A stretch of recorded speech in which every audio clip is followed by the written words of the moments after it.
Meanwhile, earlier this week, we told you about HHS, how it's still using taxpayer dollars to shuttle illegal immigrants around the country after they've crossed the border. That's fun. A lawsuit now could determine whether the federal government has the right to force states to accept refugees for resettlement, and whether the feds are responsible for the states for this financial burden, the states that are accepting them. Got a lot of news on this front. And Don Barnett just published a report on that subject of the refugees for the Center for Immigration Studies. He joins us now from Denver. Don, there's so much immigration news, but let's focus for a moment on the refugee issue.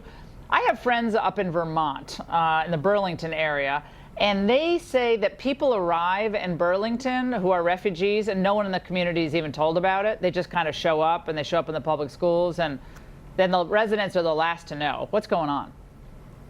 That's exactly right. There's virtually no consultation with state authorities about where refugees will be resettled, or little. There's some, but it's wholly inadequate, and no provision for the costs that the refugees bring to the local communities.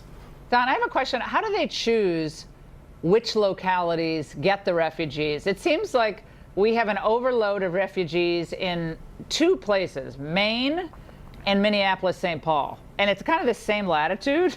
And the maniacs and the Minnesota people, they're wild. I don't understand those people. I mean, I love them, but they're kind of a little crazy. That's why I like them. But I mean, it's right. A lot there, and there are a lot of Somalis in both places. Omaha has a lot.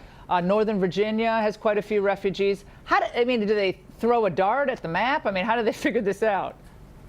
Well, basically, it's run by private nonprofits, and they set up shop, in effect, where welfare is the most generous, where jobs are available and housing is cheap.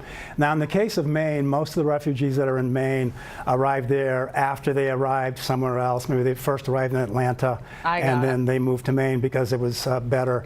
Maine, interestingly enough, is a state that has tried to get out of refugee resettlement. And has officially withdrawn. Don't want any part of this. Yeah, they don't want any part of it. We got problems with welfare, gangs, housing, huge cost to the state. Right. And I'm sorry to interrupt here, but when you think about the refugees from, let's say, Northern Africa, and they're relocated to Minnesota or Maine or wherever the Catholic Charities or whatever Catholic or Lutheran group they're getting money from the feds, and they're settling. Like, assimilation has got to be a little bit trying in certain states and certain climates, correct?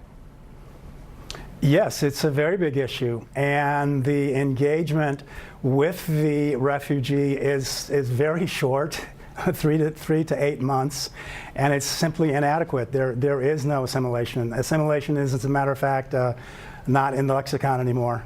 There's not even an attempt. They don't even pay lip service to assimilation. Yeah, the idea of the melting pot, you're going to come and be American, they just smash the pot and the water goes everywhere. I mean, it's wild. Don, thanks for that information. Right, it definitely doesn't play. Yeah, we're gonna stay on this topic because a lot of you want to hear from it, and we'll be on it.